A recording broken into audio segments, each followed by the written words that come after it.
without fear or contradiction, Honorable Speaker, this government must and should not start sacking employees who have gone to school, who have technical support to guide this government. That one must be stopped.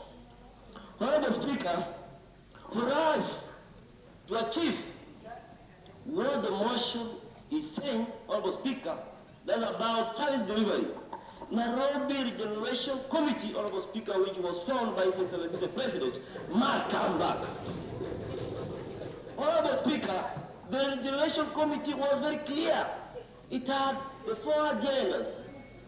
One, it was about housing, health, infrastructure, and other responsibilities of young people who don't have employment. In the quest of seeking for solution, Honorable Speaker, let us not overstep our mandate of oversight and become and assume the position of executive.